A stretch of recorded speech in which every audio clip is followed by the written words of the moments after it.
여러분 안녕하십니까? 수요일 아침 뉴스 퍼레이드 황병준입니다. 정월 대보름인 오늘 오전에 중부지방을 중심으로 많은 눈과 비가 내리겠습니다. 서해안 일대는 강한 바람까지 예보됐고 출근 시간 곳곳에 미끄럼 사고가 우려됩니다. 서울 광화문 광장에 나가 있는 취재기자 연결해 상황 알아보겠습니다. 윤수영 기자, 현재 눈이 많이 내리고 있습니까? 네, 서울 도심은 새벽부터 눈발이 날리고 있습니다. 이 눈발은 조금씩 굵어져 사람들이 다니는 도로에는 조금씩 쌓이고 있고요. 자동차들이 다니는 도로에는 염화칼슘을 뿌려서 눈이 쌓이고 있지는 않지만 평소보다 출국긴 차량들이 천천히 운행을 하는 모습입니다. 기상청에 따르면 북쪽 찬 공기를 동반한 대륙 고기압과 남쪽에서 발달해 들어오는 온난다습한 저기압 사이에서 대기 불안정이 강화하면서 중부지방을 중심으로 강수구름이 발달하겠습니다. 이로 인해 오늘 오전까지 서울을 비롯한 중서부와 남부 내륙 지역에 시간당 1에서 3cm의 강한 눈이 집중될 것으로 보입니다. 오늘 중부지방을 중심으로 최고 8cm의 눈이 오겠고 경기와 강원도에는 10cm 안팎으로 내릴 예정입니다. 기온이 낮은 새벽과 오전 시간에 도로에 살얼음이 생길 수 있으니 운전할 때 주의하셔야겠습니다. 호남 등 남부 지역엔 주로 비가 올 것으로 보이는데요. 제주 산간엔 60mm 이상, 경남과 전남에는 최고 30에서 40mm 내릴 예정입니다. 서해안 일대는 강한 바람도 예보돼 있습니다. 눈비는 오늘 오후 서쪽 지역부터 조금씩 그치겠고 밤에는 지역에 따라 구름 사이로 정월 보름달이 모습을 드러내겠습니다. 서울 광화문에서 TV조선 윤수영입니다. 헌법재판소에서 열린 윤석열 대통령 7차 변론에선 부정선거 의혹을 두고 공방이 벌어졌습니다.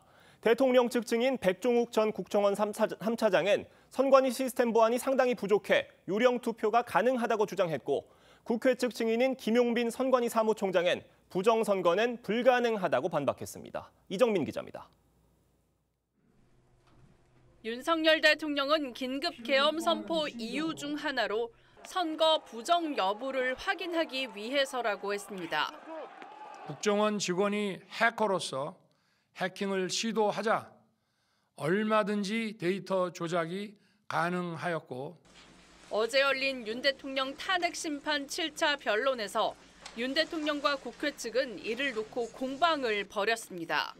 윤 대통령 측 증인으로 출석한 백종욱 전 국정원 3차장은 2023년 선관위 시스템 점검 당시 보안에 매우 취약한 게 드러났다고 진술했습니다.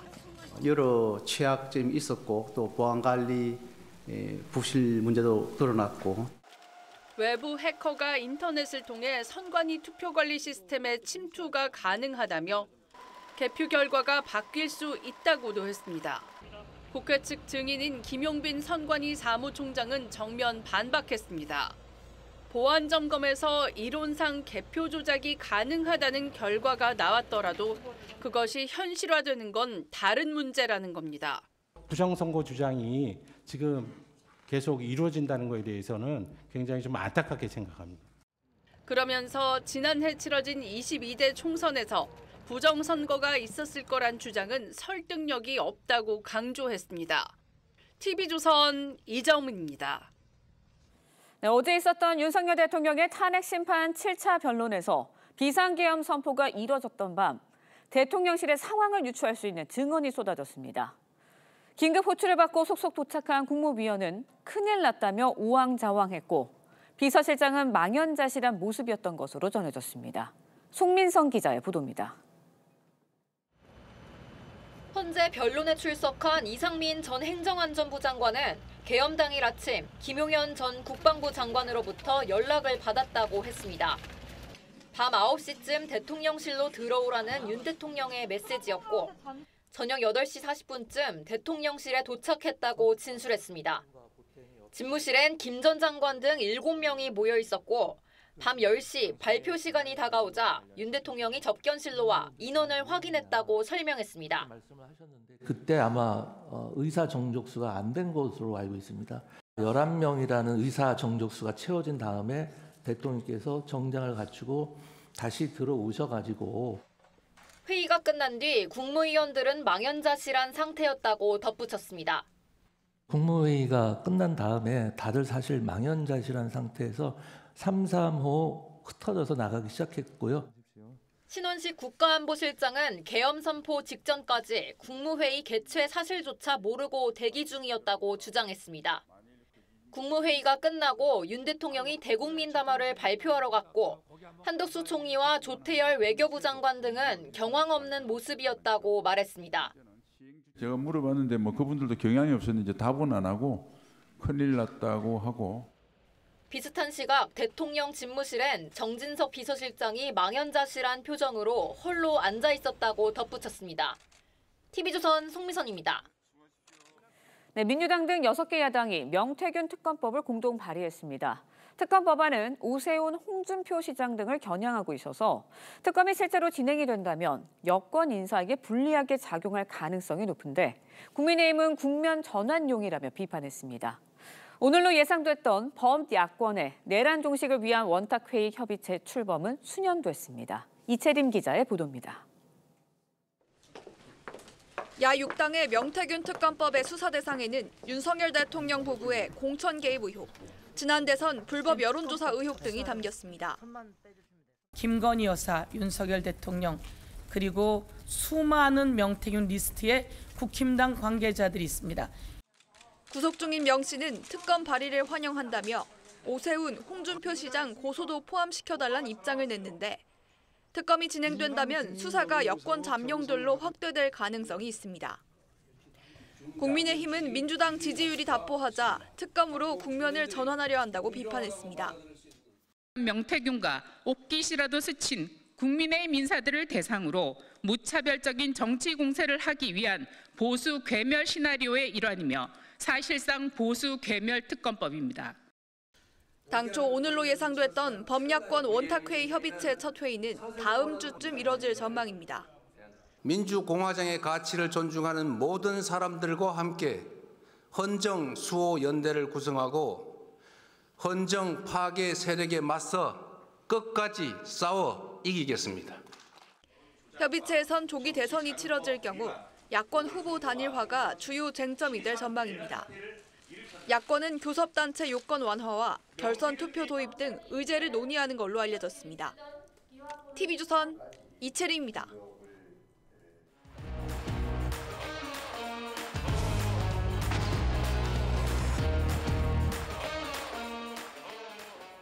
정치권 소식 짚어보는 아침의 맞수 시작하겠습니다. 윤기찬 국민의힘 법률위 부위원장, 김진욱 전 민주당 대변인 나오셨습니다. 안녕하세요. 어제 있었던 탄핵 심판 7차 변론에선 헌법재판소가 증거로 채택한 계엄 관련자들의 검찰 조서에 대해 윤석열 대통령이 직접 반발했습니다. 영상으로 보겠습니다. 진술 과정에 변호인이 입회하고 그 변호인이 진술 과정에 아무런 문제가 없다고 확인한 조서로서 절차적 적법성이 담보되므로 증거로 채택합니다. 일관된 한 기관이 조사한 것이 아니고 여러 기관들이 그냥 달려들어서 중구난방으로 조사를 하고 또 국회에서 한 청문 기록까지 막 혼재돼 있습니다. 조서에 기재돼 있는 내용하고 우리가 실제로 여기서 증언을 들은 거하고 너무나 거리가 많이 벌어진 것을. 이 검찰 조서를 증거로 채택한 것에 대해서 윤석열 대통령이 중구난방이라는 표현까지 쓰면서 강하게 반발을 했는데 헌법재판소는 평의를 거쳤기 때문에 문제가 없다 이렇게 얘기를 했어요. 헌법재판소의 평의 결과가 그렇다 하더라도 이것은 법률 문제거든요. 예. 물론 이제 재판관들의 생각과 일반 법률가들의 생각이 다를 수 있습니다만 제 관점에서 보면 예. 형사소송법을 적용하게 돼 있는 거죠. 준용이라는 것은 적용하라는 뜻입니다. 예. 근데 준용을 하지 않는 경우의 수가 헌재법에 특별한 규정이 있는 경우, 이에 관련해서 특별한 규정은 없습니다. 그렇다면 헌법재판이라는 성질에 반하지 않는 범위내, 그러니까 헌법재판이라는 성질에 반한다는 것을 설명이 없어요. 그렇기 때문에 그 부분도 일단 설명이 안 되는 부분이, 그렇다면 법률 적용을 해야 되는 것인데 형수법을 적용해야 되는 것이죠. 그런 얘기를 하는 것이고, 자, 법률 적용하게 되면 문권한대행의 말씀 이외에 사실은 이제 당사자가 나와서 내가 진술한 대로 기재가 돼 있지만 사실 그 진술한 내용은 내 경험과 다릅니다라고 내용을 부인하게 되면 그러면 그거는 증거로 쓸 수가 없어요. 더군다나 지금 대법원 판례에 따르면 그 공범에 관련된 그 조서의 경우에도 그가 적용되는 거죠. 예컨대 윤석열 대통령 입장에서 보면 뭐 김용현 전 장관의 경우에는 공범 관계잖아요. 예. 그럼 김용현 장관이 나와서 본인 조서에 대해서 부인하거나 윤석열 대통령이 부인하거나 두 개 다 하더라도 이거는 증거로 쓸 수가 없는 거예요. 그러면 헌재 평의 결과가 대법원 판례하고도 반한다는 거거든요. 법률과 대법원 판례에 반한다 그러면 이 부분은 피청구인 입장에서 보면 받아들이기 어려운 거죠. 김진욱 대변인님 어떻게 들으셨습니까? 어제 문영배 권한대행도 얘기했습니다만 모든 이 지금 헌법재판소의 탄핵 심리가 헌법재판소 법을 기준으로 하겠다라는 부분은 이미 밝혀진 바 있고요. 밝힌 바 있고 그리고 지금 헌법재판소에서 이 탄핵 심리를 하는 것이 이 형사소송법의 형사재판하고 뭐 일부 준용한 부분은 있습니다만 그 내용을 그대로 여기서 하는 것은 아니지 않습니까?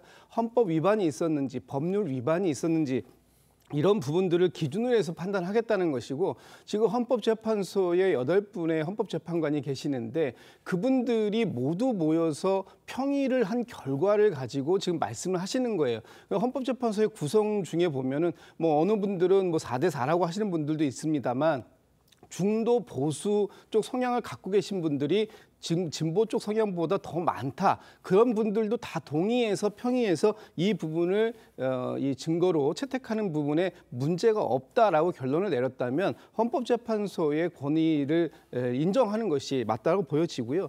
대통령께서 뭐 수사기관이 중구난방이다 뭐 이렇게 말씀을 하시는데 예. 수사기관이 중구난방인 것이 문제가 아니라 그 수사기관이 정말 정확하게 묻고자 하는 부분을 정확하게 묻고 그리고 그 묻는 과정 속에서 적법한 절차를 지켰는지 하는 부분이 있다면 여러 수사기관들의 또 이 독립성도 인정하는 그런 부분이 필요한데 마치 대통령께서는 한 곳에서 하지 않으면 그것이 다 위법한 것처럼 그렇게 주장하는 것은 바람직한 상황은 아니다 이렇게 말씀드립니다. 네, 사실은 이제 이 헌법재판소도 법을 해석하는 기관이지 법을 만드는 기관이 아니거든요. 예. 물론 최고의 법 해석기관이라는 별칭이 붙어 있습니다만은 평의도 법 해석을 위해서 본인들의 의사를 취합하는 거지만 그 부분도 법률의 범위를 넘어서면 안 되는 거예요. 그 부분을 문제 삼고 있는 것이고, 그러니까 헌법재판소가 이게 헌법 위반인지 법률 위반인지를 해석을 할 권한이 있어요. 그러나 예.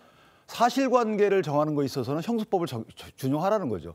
사실관계는 증거를 통해서 하는 건데 그 증거 체부와 관련돼서는 형사법에 분명한 기준이 있는데 이 기준을 지키지 않는다고 항변하고 있는 거예요. 네, 지금 그러니까 헌법재판소가 형사소송법을 어느 수준에서 준용을 해야 되는지를 두고 여러 가지 지금 해석 차이들이 나오고 있는 것 같습니다. 지금 이런 상황에서 어제 변론에서는요, 이 개엄 전에 열린 국무회의에 절차적 적법성을 놓고도 공방이 오갔습니다. 어떤 얘기 나왔는지 들어보겠습니다. 한덕수 장관은 비상계엄 관련 국무회의의 요건을 충족하였느냐 이런 질문에 자기는 평가를 못하겠다. 간담회 정도 되는 것 같다. 이렇게 말씀을 하셨고요. 증인께서는 네. 이게 지금 국무회의라고 생각을 하셨던 건가요? 그 자리에 있었던 분들은 국무회의를 한다는 걸 다 알고 있었고요. 의사 정족수인 11명이 되기까지 기다린 이유가 과연 무엇인지 제가 묻고 싶습니다. 국무회의가 아니라면 뭐하러 그냥 11명 올 때까지 비상계엄 선포를 30분 가까이 미루면서 기다릴 필요가 없는 것 아니겠습니까? 도대체 국무위원이 대통령실에 그러면 간담회 하러 오거나 뭐 놀러 왔다는 것은 말이 안 되는 얘기입니다. 그러니까 계엄 당일에 있었던 국무회의의 성격을 놓고 공방이 벌어진 건데 윤석열 대통령과 이상민 행안부 장관은 당시에 실질적 심의가 이루어졌다는 주장이에요. 그러니까 국무회의는 있었다고 봐야죠.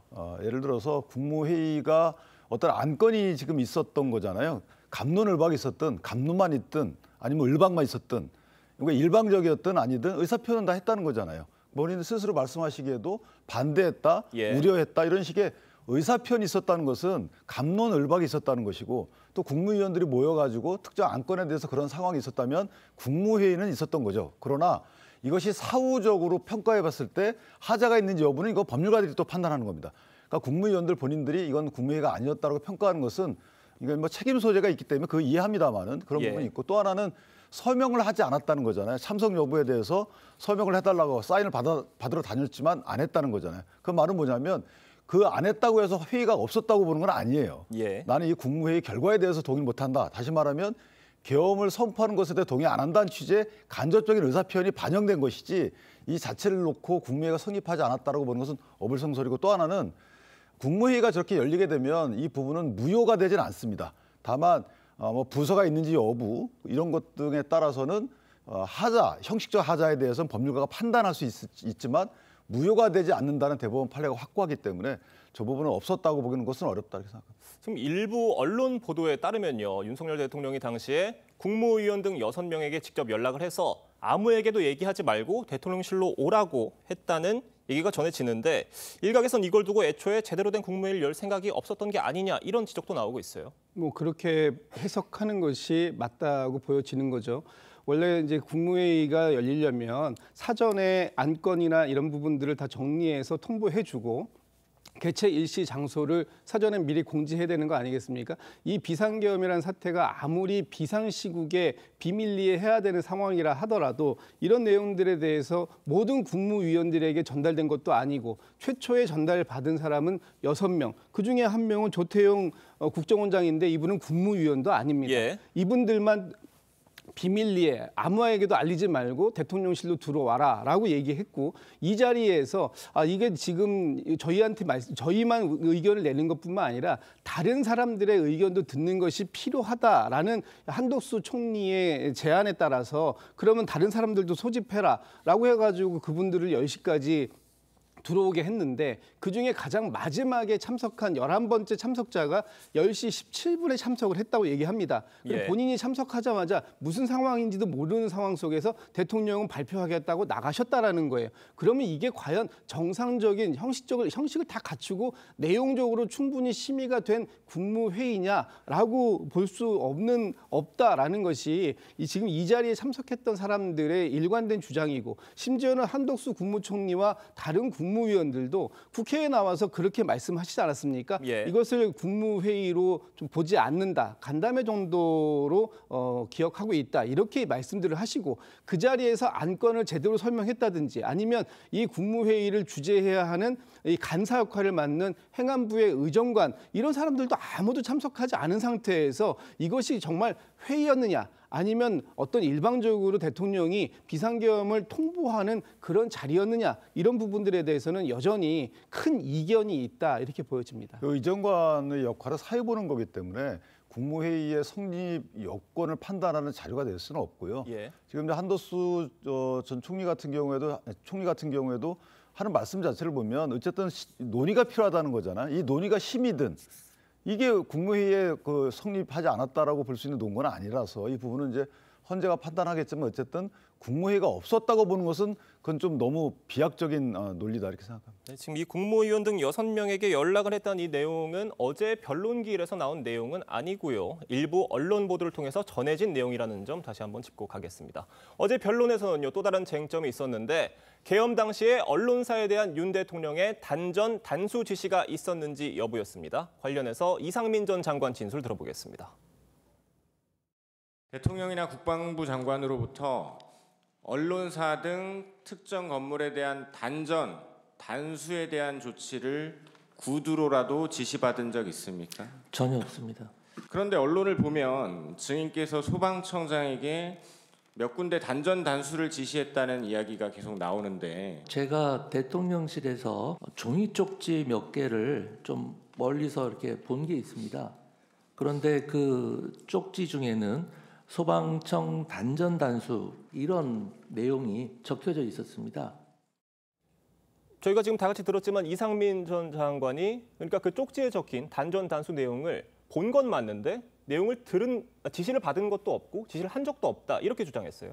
그 상황이 자연스럽지 않은 건 분명해요. 어쨌든 소방청장은 국회에 나와가지고 이상민 장관으로부터 뭐 유사한 취지의 전화를 받았다. 물론 지시받은 건 아니라는 취지의 얘기를 합니다. 단수 지시가 아니고 뭐 경찰에서 연락이 오면 협조하라고 지시했다라고 하는데 그러니까 단수와 관련돼서는 관련자들의 진술이 좀 부정확한 부분이 있습니다. 그러나 단수가 일단 대통령이 지시하지 않았다는 것은 아직까지는 누구도 대통령 지시가 있었다라고는 얘기를 하는 분은 없어요. 그러니까 이상민 장관이 만약에 여기서 대통령 지시를 받지 않았다라고 하면 대통령 지시가 있었다는 것을 입증하기 어렵습니다. 두 번째는 단수의 목적이 뭔지에 대해서도 아직 명확히 나오질 않고 있어요. 단수가 언론사 등의 기능 마비를 위해서 한 것이냐 아니면 언론사 등의 어떤 문제가 예상해가지고 문제가 발생하면 경찰청장이 요구를 할 것이고 그러면 재빨리 대응해달라는 어떤 매뉴얼 차원의 지시였느냐 이런 것들에 대한 단수의 목적 등에 대해서 명확한 관련 지술이 나오고 있지 않기 때문에 저는 조지호 청장이 증인신문에 나와서 이 부분에 대해서 명확한 설명이 있기 전에는 사실은 예단하기 어려운 상황이라고. 네, 지금 그 단전 단수 내용이 적힌 쪽지가 그날 대통령실에 왜 있었고 그걸 누가 작성했는지에 대해서는 뭐 윤석열 대통령이나 이상민 전 장관도 얘기를 명확히 하지 않았어요. 어떻게 보십니까? 지금 이상민 장관의 어제 증언으로 정확하게 확인된 것은 그런 메모가 있었다라는 것입니다. 네. 지난번에 김용현 전 국방부 장관이 증언을 통해서 본인이 작성한 메모들이 여러 개가 있었는데 그 여러 개의 메모들, 김용현 전 국방부 장관이잖아요. 그분이 여러 개의 메모를 작성했고 그중에 하나의 메모는 이상민 장관에게도 줬다라는 부분을 증언을 하고 있습니다. 그렇다면 이상민 장관이 아무것도 받은 게 없다라는 부분하고 일단 배치가 되는 것이고요. 멀리서 봤다 그러는데 제가 지금 앵커 자리에 있는 이 종이에 뭐가 썼는지 잘 안 보이거든요.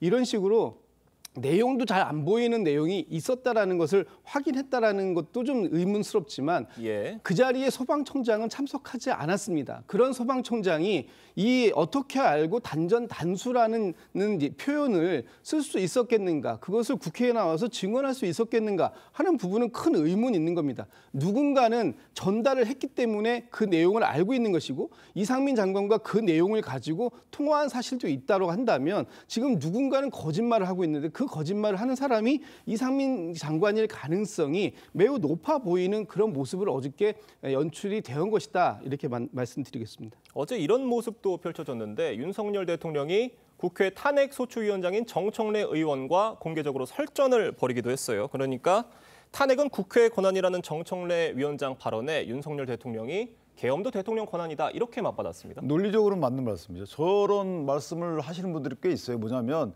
이 계엄에 대한 당부당, 계엄이 잘 됐는지 여부, 뭐 헌법에 반하는지 여부에 대해서는 이제 헌재가 판단하겠지만 그건 별도의 문제인 거고. 자, 국회 측의 논리대로라면 29번씩의 탄핵을 발의해서 13, 14번 정도의 탄핵이 통과됩니다. 그중에 헌재에 계류돼 있는 것도 있고. 자, 이런 그 탄핵이 통과된 이후에 헌재에서 만장일치로 각하 기각된 경우도 있고, 그다음에 누가 보더라도 이건 정치적 목적 내지 방탄 목적의 탄핵 발의다, 탄핵 통과다, 이렇게 또 평가하는 분들도 있단 말이에요. 거기에 대해서 만약 정청래 의원이 이 국회에서 하는 것은 국회 권한이다, 국회 자율권 범위 내다 라고 하는 논리라면 대통령이 헌법에 기초해서 계엄 선포를 했어요. 이것도 똑같은 논리대로라면 이것도 헌법 위반이라고 보기 어려운 거죠. 그런 논리라면. 그렇기 때문에 저렇게 평가하는 것이 아니고 국회에서 한 탄핵은 이러이러한 경위를 했는데 이 부분에 대해서 헌법재판소의 판단을 받아보겠다, 이렇게 얘기를 해야 되는 게 맞고, 그렇게 따지면 국회의 저런 만능주의, 권한 남용 여부를 스스로 인정하지 않는 저런 것 때문에 지금 이재명 대표 스스로도 국회 소환제 또는 이제 국회의원 소환제를 하자는 거 아니겠어요? 그래서 국회 해산권도 개헌을 통해 도입하자라는 국민적 논의가 있는 부분도 저래서 그런 거예요. 지금 갖고 있는 가장 큰 문제 중에 하나가 이 국회가 이 헌법의 그 권한 바깥의 권한을 행사했느냐 하는 부분이 있다면 그 부분에 대해서 문제를 삼을 수 있습니다. 그렇지만 지금 국회가 행사했던, 특히 민주당이 행사했던 내용들은 그건 다 헌법 안에 있는 내용을 한 것이고요. 물론 대통령의 비상계엄권, 이거 대통령이 갖고 있는 헌법적 권한입니다. 그러나 이 권한을 행사하는 과정 속에서 위헌적이고 위법적인 부분이 있었다라는 것 때문에 지금 탄핵이 소추된 거 아니겠습니까? 여기에 국헌 문란의 목적이 있었고 거기에 폭동에 이르는 상황이 있었고 지금 이런 상황들 때문에 지금 여러 사람들이 구속 기소되는 이런 상황들 속에 있다면 대통령께서 비상계엄이 내 헌법적 권한이다라고 얘기할 것이 아니라 그 헌법적 권한을 위헌적이고 위법적으로 사용했다라는 그런 부분들에 대한 반성이 있었어야 됐다, 이렇게 봅니다. 근데 국회 탄핵소추도 보시죠. 만약에 헌재에서 이게 기각이 나요. 그러면 감사원장 같은 경우에 감사원장 업무가 방해된 부분은 어떻게 할 거죠? 이런 식으로 탄핵소추하면 직무정지가 되기 때문에 그런 거예요. 직무정지가 되지 않으면 그렇게 대통령이 저렇게 반론할 여지가 없죠. 탄핵 심판을 소추 의결하면 대통령 직무도 정지돼요. 그다음에 감사원장 직무가 정지됩니다. 그러면 민주당 측에서 선정했던 이런 감사위원이 감사원장 직무를 대행합니다. 그럼 국회 감사권은 정치적 후폭풍에 휩싸이게 되는 거예요. 감사원의 감사권은. 이런 식으로. 그다음에 장관을 탄핵합니다. 직무정지되죠. 자, 그 사람들의 그런 직무정지로 인한 공무집행이 안 되는 부분은 어떻게 책임질까? 이것도 마찬가지로 이게 위헌이 아니다라고 판단이 되게 되면, 탄핵이 기각이 되게 되면 여기에 대해 책임을 져야 되는 거죠. 이런 식으로 똑같은 구조라는 거예요. 네, 알겠습니다. 저희가 다음 소식으로 넘어가 보겠습니다. 민주당 이재명 대표가 친야 성향인 김어준 씨 유튜브에 출연해서 본인의 선거법 2심에 대한 생각을 밝혔습니다. 직접 들어보겠습니다. 자, 본인 재판 공신법 2심은 언제쯤 나옵니까? 3월 달쯤에 선고하겠죠. 매우 빨리 진행되고 있는 거고요. 우리로서도 뭐 그렇게 그에 대해서 뭐 불만 없습니다. 빨리 정리되는 게 좋죠. 저는 아무 걱정을 하지 않는데. 공신법 2심은 아마 3월에 나올 것 같고, 그러면 대법 판결이 2달 내에 나올 것 같지는 않으니. 그건 불가능합니다. 그거는 그 형사소송법 절차 때문에 불가능해요. 그러니까 이재명 대표가 기억에 관한 문제는 처벌할 수 없다고 얘기를 하면서 아무런 걱정하지 않는다 이렇게 얘기를 했는데 어떻게 받아들여야 되겠습니까? 저는 이재명 대표의 말씀하실 때 그 배경 어떤 정보가 헌법재판소의 탄핵 결정의 시기하고 맞물려 있다고 보여지는 거죠. 지금은 2말 3초잖아요. 예. 그러면 본인 재판이 어쨌든 3월 말쯤에 나온다 하더라도 60일 내에 대선 치르는 거니까 60일 내에 만약에 대선을 치르게 되면 대법원 재판이 3개월이잖아요. 한도가. 3개월 내에 나올 가능성이 2개월 내에 나올 가능성이 희박하다. 그 이유는 이제 뭐 20일 상고에서 제출 기한 이런 것까지 다 감안하다면 그럼 저렇게 자신만만하게 말씀하시는 것은 헌재에서 대통령에 대한 탄핵 결정이 2말 3초에 나온다라는 뭐 확신을 갖고 계신 거죠. 그 확신의 배경은 제가 모르겠습니다만은 그러니까 세간에서 얘기하고 있는 2말 3초 헌재 결정 이 부분을 정확히 믿고 계신 것 같아요. 그렇지 않으면 저런 말씀을 하실 수가 없는 거거든요. 그렇기 때문에 오히려 더 대통령의 탄핵 심판 결정이 2말 3초에 정해놓고 그다음에 헌재에서 이 탄핵 심판을 서두르는 게 아니냐 이런 걸 여기에 대한 국민적 의혹을 확신으로 바꿔주시는 말씀이다 이렇게 생각합니다. 그러니까 지금 말씀해 주신 것처럼 이재명 대표가 조기 대선이 치러지더라도 자신의 사법 리스크가 발목을 잡는 일은 없을 것이다라는 의미를 내포해서 얘기한 게 아니냐 이런 해석들이에요. 그러니까 지금 이재명 대표의 이 사법 리스크, 소위 사법 리스크라고 하는 특히 선거법 관련된 부분에 대한 판결이 되게 굉장히 좀 빠르게 진행되고 있음에도 불구하고 좀 국민의힘에서는 과도한 정치적 공세를 하고 있는 것입니다. 이재명 대표가 아무리 빠르게 본인의 재판이 나온다고 하더라도 그것에 대해서 걱정하지 않는다라는 부분을 마치 2말 3초에 이 헌재가 미리 그 어떤 이 탄핵에 대한 결론을 미리 예고해두고 있는 것을 전제로 한 표현이다. 지금 이렇게 말씀을 주시는 것은 어떤 근거를 가지고 그렇게 말씀하시는 겁니까? 질문에서 조기 대선이 있다고 하더라도 문제가 되겠느냐, 걱정되지 않느냐라는 질문에 대해서 나는 그런 부분을 걱정하지 않는다. 어쨌든 어떤 상황이 오더라도 뭐 그 부분에 대해서 순응할 뿐이다. 이런 표현을 가지고 마치 지금 민주당과 헌법재판소가 나름의 짬짬이가 있는 것 같은 이런 뉘앙스를 자꾸만 풍기시는데 그렇게 말씀하시는 건 아니다라는 생각이 들고요. 지금 이재명 대표의 이 헌법 그 재판소 결과와 관계없이 사법 리스크 부분에 대해서는 사법부가 독립적으로 알아서 판단할 일이지 그것에 대해서 지금 정당이 왈가왈부하면서 빨리 해라 늦게 해라 왜 이것을 하고 있지 않느냐라고 간섭할 일은 아니다 이런 말씀드립니다. 근데 하필 왜 2달 내에 판결이 나는지에 대해서 질문을 하고 그거를 중요 논제로 얘기하냐 이거죠. 그 2달이라는 것은 3월 달에 탄핵 결정이 나는 걸 전제로 해서 얘기하고 있는 거잖아요. 60일이니까 2달이란 말이에요. 그러니까 거의 그거를 기정사실하고 하는 말씀이고 대답을 그렇게 했어야죠. 2달은 그런 의미가 없다. 이렇게 대답하셨어야죠. 그런데 2달 내에 판결 나는 것은 불가능하다. 이렇게 얘기를 하시는 걸 볼 때는 헌재 스케줄에 맞춘 말씀이잖아요. 그건 분명해요. 저희가 지금 볼 때는 헌법재판소의 지난 7차까지의 변론을 보니 더 이상 윤석열 대통령의 이 어떤 변명이라든지 이런 것들이 너무 빈약하고 논리적으로 맞지 않는 부분이 너무 많아서 이미 사실상 헌법재판소가 어떤 탄핵에 대한 결론을 갖고 있는 것처럼 보이니까 그런 질문들이 나오는 것이고 그에 대한 답변을 한 것이다 이런 말씀드립니다. 네, 그럼 저희가 지금 이런 질문 드려보겠습니다. 이재명 대표가 지금 이 시점에서 대표적인 친야 유튜브 채널인 김어준 씨 방송에 출연한 이유는 뭐라고 보세요? 걱정의 대상이 바뀐 거죠. 이전에는 이제 중도층 국민적 지지율을 높여서 압도적인 지지율 차이로 대체 불가 후보라면 민주당 내에서의 반대적 여론을 무마시킬 수 있었거든요. 근데 지금 그게 아니고 사법 리스크가 현실화되는 이 시점에서는 민주당 내에 본인 지지층에 대해서 어필할 필요가 있는 것이고 따라서 예전에 금투세의 경우에는 관철시켰지만 지금 반도체 특별법의 경우 그렇지 못하고 계시잖아요. 52시간. 그러니까 그만큼 저항이 만만치 않고 그걸 걱정하는 측면에서 보면 지지층이 많이 보는 김어준 방송에 나가서 어필할 필요가 있다.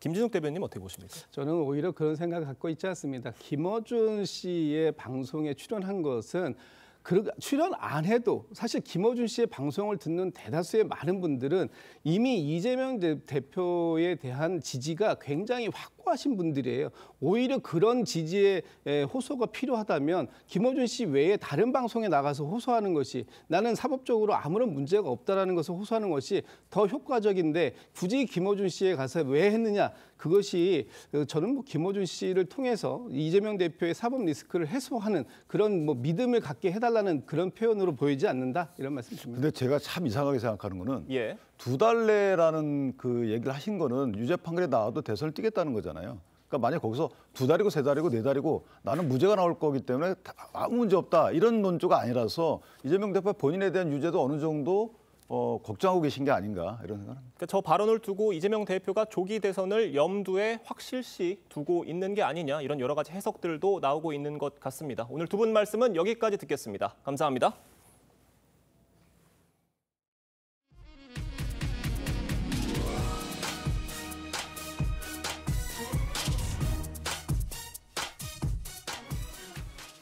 네, 대전 초등학생 살인 사건의 피의자 교사가 미리 범행 도구를 준비하는 등 범죄를 계획한 정황이 CCTV에 고스란히 담겼습니다. 이 교사는 어떤 아이든 상관이 없다며 마지막으로 하교하는 학생을 대상으로 삼았다고 진술하기도 했는데 경찰은 피의자의 신상 공개를 검토 중입니다. 김다로 기자의 보도입니다. 회색 옷을 입은 여성이 차에서 내려 어디론가 걸어갑니다. 5분쯤 뒤 차로 돌아가는 여성의 손에는 검은 비닐봉지가 들려 있습니다. 8살 난 김하늘 양을 살해한 40대 교사가 범행 전 학교에서 2km 떨어진 한 마트에서 흉기를 산 모습입니다.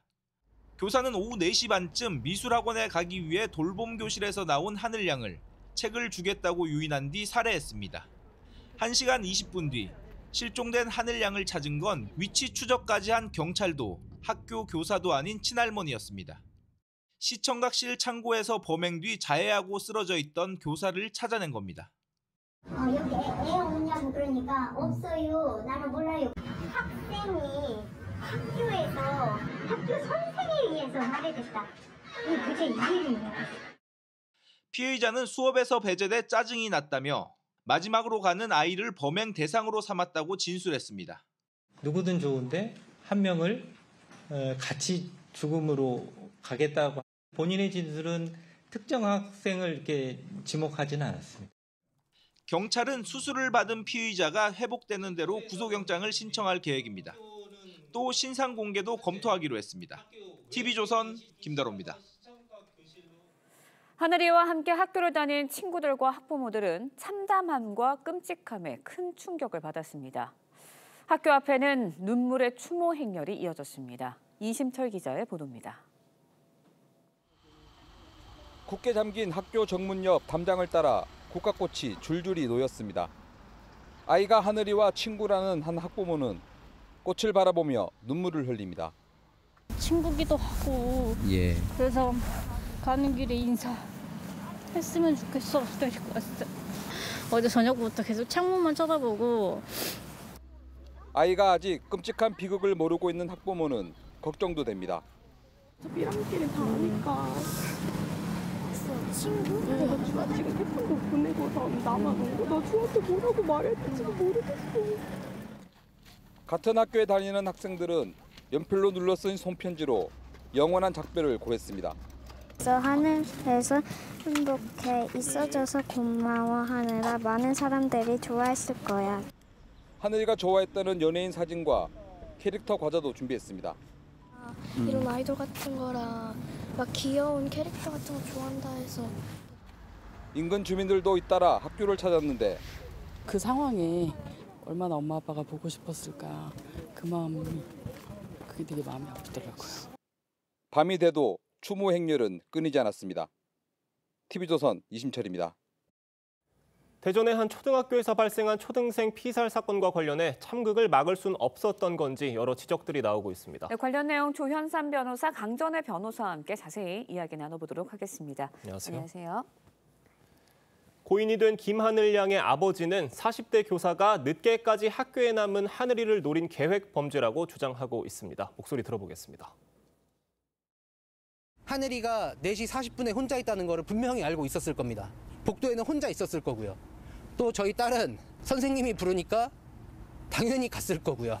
근데 그분은 자기의 교실이고 자기가 왔다 갔다 하는 공간이기 때문에 100% 그 동선과 계획을 했을 거라고 생각을 합니다. 그 40대 교사의 진술을 보면 어떤 아이든 상관없이 같이 죽겠다 이렇게 얘기를 했다고 하는데 이 진술로 이 범행을 사전에 계획했다고 볼 수가 있는 겁니까? 네, 일단 경찰 조사에 따르면은요. 일단 해당 교사는 김하늘 양을 정해두고 범행을 한 것은 아닌 것으로 지금 밝혀지고 있습니다. 다만 말씀하신 것처럼 해당 교사가 경찰에 진술한 내용을 보면은 어떤 아이든 상관없다, 같이 죽겠다 이러한 생각으로 맨 마지막에 나오는 아이를 정하고 범행에 이루어졌다라고 지금 진술을 하고 있는 부분들이 있는데요. 예. 또 흉기를 미리 준비한 정황들도 드러나고 있어서 아마도 계획 범죄가 아닌가라는 이야기들이 나오고 있습니다. 네, 앞서서도 저희가 리포를 통해서 전해드렸는데 40대 교사 범행 당일에 사용한 흉기를 구입해서 나오는 장면이 CCTV에 공개가 되기도 했습니다. 범행을 계획한 정황이 사실로 확인이 된다면 처벌이 더 커질 수도 있는 건가요?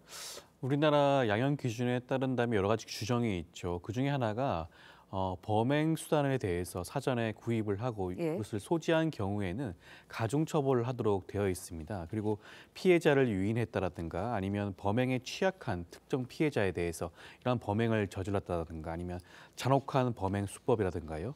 여러 가지 사정이 있는 경우에는 가중처벌하게 되어 있고요. 지금과 같은 김하늘 양을 대상으로 하는 이 40대 교사의 사건의 경우에는 저는 미성년자를 유인해서 살인한 사건이기 때문에 특가법상 가중처벌 규정이 적용될 여지가 있다고 보여지고요. 그렇다고 한다면 사형 아니면 무기징역입니다. 법정형 자체가 굉장히 중한 처벌을 받기 때문에 아마 이 법령에 의율될 가능성도 있지 않을까 생각도 듭니다. 지금 이 40대 교사가 지난해 12월에 정신질환을 이유로 6개월간 질병휴직을 냈다가 약 20일 만에 조기 복직했다고 하는데 이 복직을 두고도 여러 가지 문제가 있을 수 있다 지적들이 있어요. 일단 해당 교사는 2018년 정도부터 정신질환을 앓은 것으로 알려지고 있습니다. 2021년, 23년, 24년 각 2달씩 이미 병가를 쓴 적이 있는데요.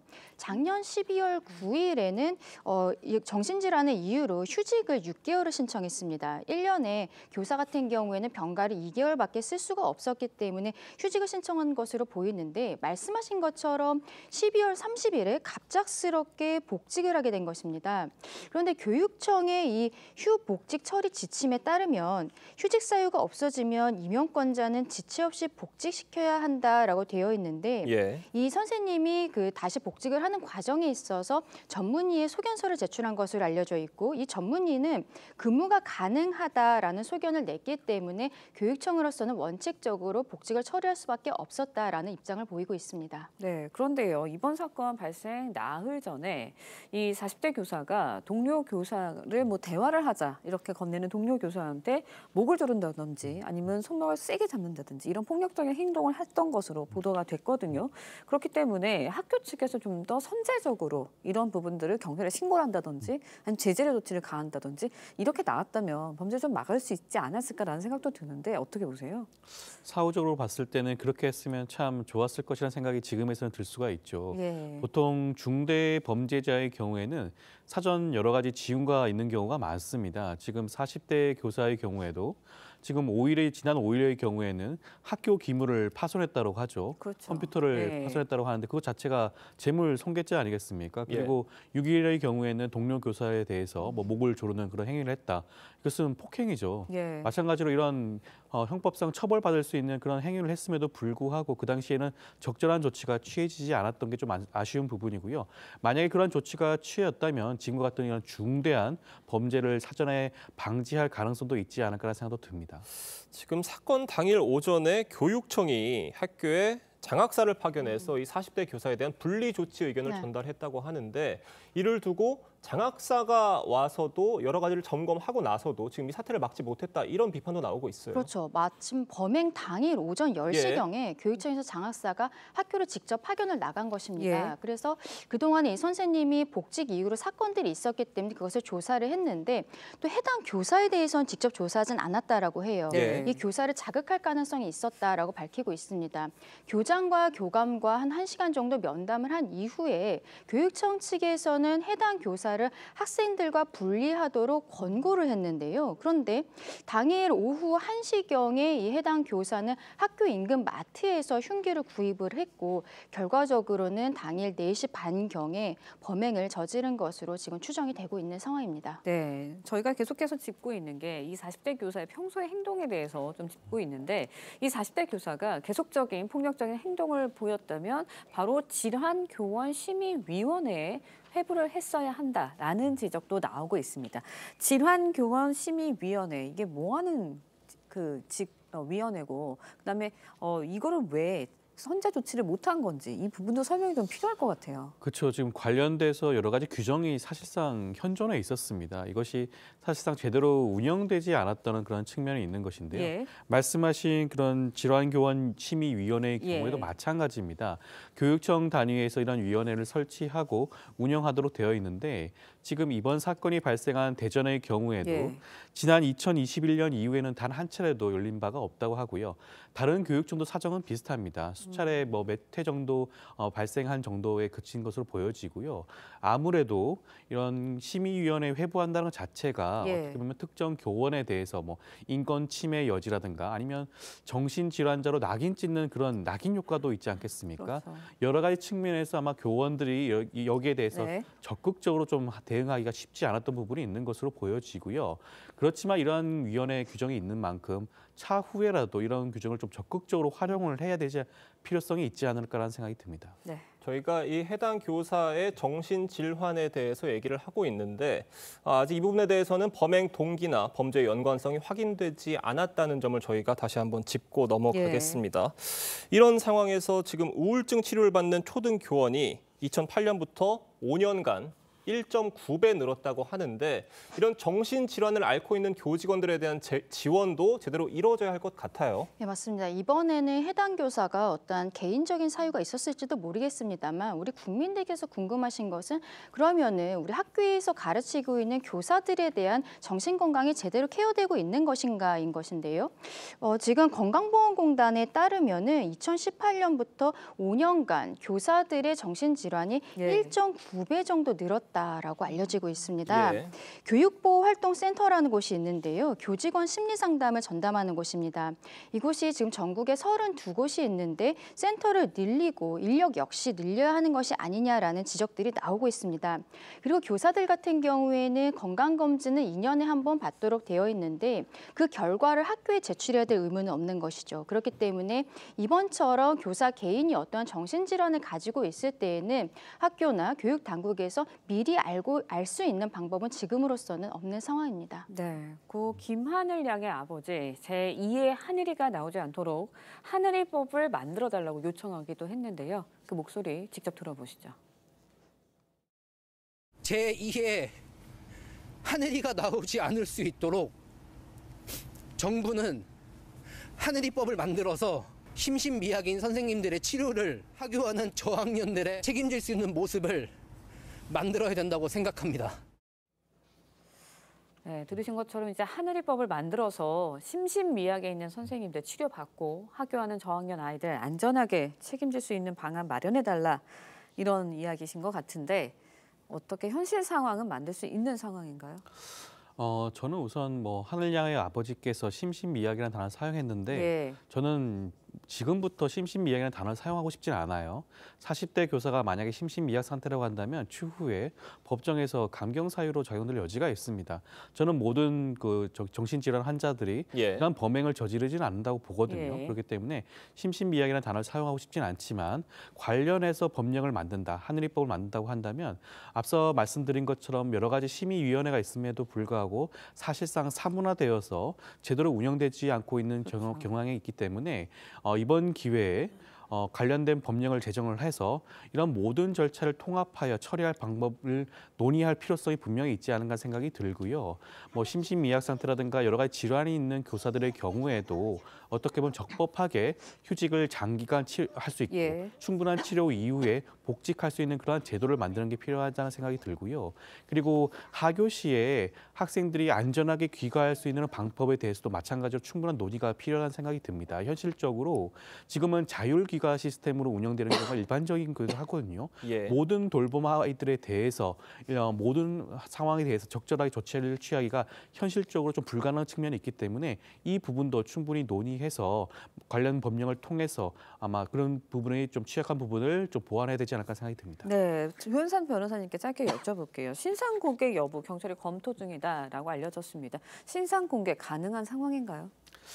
신상 공개와 관련된 법령에 따르면 범죄가 중대하거나 범죄가 소명이 되었다든가 아니면 그다음에 상당한 수준이 있는 경우에 공개하게 되어 있는데요. 사실 이것도 좀 사안에 따라서 다른 경우가 많습니다. 예. 과거 살펴보게 되면 서부지검의 경우였죠. 은평구 아파트 일본도를 이용해서 살인했던 그 사건의 경우에도 신상 공개가 이루어지지 않았던 사례가 있습니다. 분명히 중대한 범죄였음에도 불구하고 그런 사례가 있죠. 어떻게 보면 약간 명확하지 않은 그 법령 때문에 그런 걸 수도 있는데요. 그럼에도 불구하고 이번 하늘이 양 사건의 경우에는 40대 교사가 이런 범죄 혐의를 이미 시인하고 있고 범행 수법이 굉장히 잔인합니다. 그렇기 때문에 저는 충분히 공개될 여지가 있지 않을까 생각이 듭니다. 네. 강전의 변호사 조현산 변호사와 이야기 나눴습니다. 감사합니다. 고맙습니다. 김상옥 의사는 일제강점기 당시 독립운동가 고문으로 악명이 높았던 종로경찰서에 폭탄을 던졌던 인물이죠. 김 의사는 폭탄 투처 이후에 서울 효제동에 있는 일본 경찰 1000명과 전투를 벌이다 순국했는데요. 이를 기념하는 행사가 국립현충원에서 열렸습니다. 윤수영 기자의 보도입니다. 수많은 일본군에 둘러싸인 채 홀로 맞서다 총상을 입은 남자.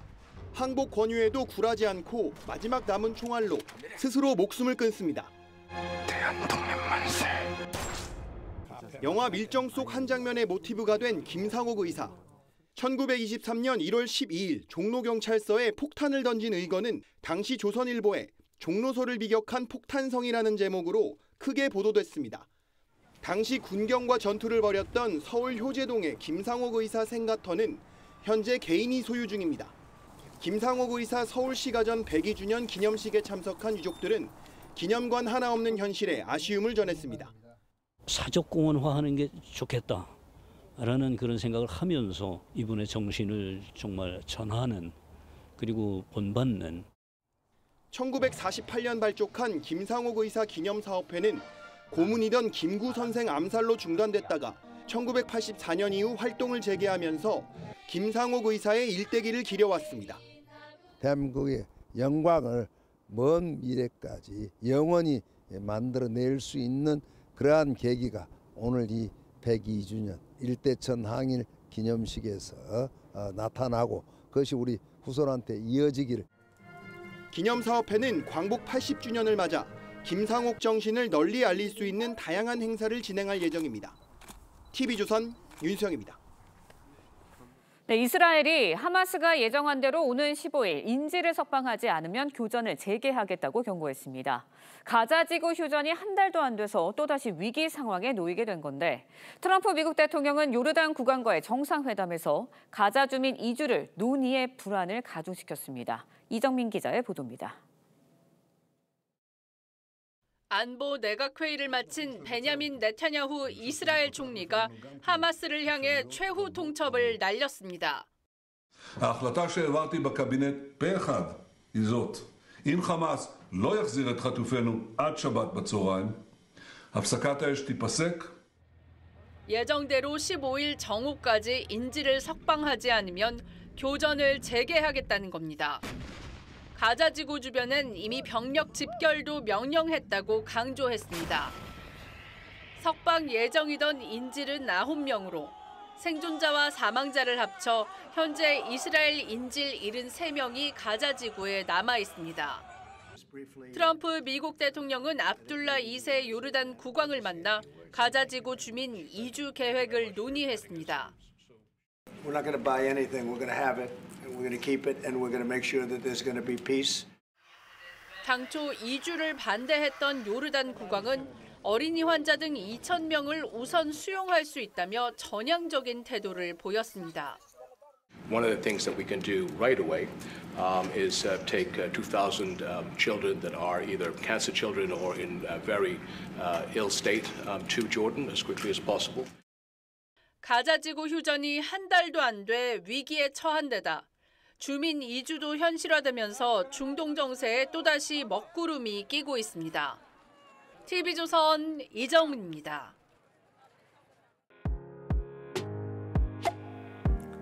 네, 렌즈에 담긴 그 순간 그 의미를 짚어보는 시간이죠. 사진 기자가 선택한 아침의 한 장입니다. 오늘은 조선일보 사진부 장연성 기자와 함께합니다. 안녕하세요. 오늘 아침에 볼 사진 어떤 건가요? 미국의 한 도그쇼에서 작은 강아지 한 마리가 장애물을 피하고 있는 모습입니다. 어제 미국 뉴욕에서 전 세계에서 가장 오래되고 유명한 도그쇼 행사가 열렸습니다. 다양한 견종의 모습들 사진으로 만나보시죠. 보라색 꼬리를 가진 작은 강아지가 자신보다 높은 봉을 이리저리 피하며 결승선을 향해 뛰어갑니다. 사람 몸집만한 검정색 푸들은 앞다리를 들어 올리며 마치 주인에게 재롱을 부리는 것처럼 보입니다. 지난해 토이 부문에서 우승을 차지한 시추는 올해도 참가했는데요. 그 누구보다 우아하게 행사장을 걸어갑니다. 1877년 시작된 웨스트민스터 컷넬 도그쇼는 올해로 149회째를 맞이했는데요. 미국에서 가장 오래된 스포츠 이벤트 중 하나라고 합니다. 네, 참가한 강아지들이 참 귀여운데요. 우승을 차지한 강아지에게 특별한 선물도 있다고요? 네, 매년 까다로운 심사를 통해 각 분야 우승견을 선발하는데 특별한 선물도 있습니다. 지난해 우승한 토이푸들 세이지는 미슐랭 요리사가 직접 만든 음식을 대접받았습니다. 40년 넘게 출전한 세이지와 견주는 지난해를 끝으로 은퇴를 결심했는데요. 마지막 출전에서 많은 사람의 축하를 받기도 했습니다. 3일 동안 2,500여 마리의 강아지들이 민첩성과 품종 경쟁, 그리고 단체 심사를 통해 우승자를 가리게 됩니다. 네, 출전한 반려견 모두 상을 받을 수 있으면 참 좋겠네요. 지금까지 아침의 한 장이었습니다. 오늘 아침 전국에 눈과 비가 내리고 있습니다. 현재 전국 대부분 지방에 눈구름이 자리하고 있는데요. 현재 경기 북부와 영서 북부, 남부 내륙을 중심으로 대설주의보가 발효됐습니다. 곳에 따라 시간당 1에서 3cm의 강한 눈이 집중될 수 있겠습니다. 예상되는 적설량은 경기 동부와 강원 내륙에 최대 10cm 이상, 서울을 포함해 수도권에 3에서 8cm의 눈이 내려 쌓이겠습니다. 오전부터는 기온이 올라 눈이 비로 바뀌어 내리는 곳들도 많겠습니다. 눈과 비는 오후에 서쪽 지역부터 차츰 잦아들겠고 밤이면 대부분 그치겠습니다. 따라서 정월 대보름인 오늘 구름 사이로 보름달을 감상할 수 있겠습니다. 서울을 기준으로 오후 5시 46분에 보름달이 떠오르겠고 완전히 둥근 달이 되는 시각은 10시 53분이 될 것으로 보입니다. 한낮 기온은 어제보다 조금 낮겠습니다. 서울과 청주가 4도, 대구 6도, 부산 12도 예상됩니다. 오후부터는 찬 공기가 내려오면서 내일 아침 다시 반짝 추워지겠습니다. 오늘의 날씨 이나일입니다. 이상으로 수요일 뉴스 퍼레이드 마칩니다. 네, 저희는 내일 아침 7시 30분에 다시 찾아뵙겠습니다. 시청해주신 여러분 고맙습니다.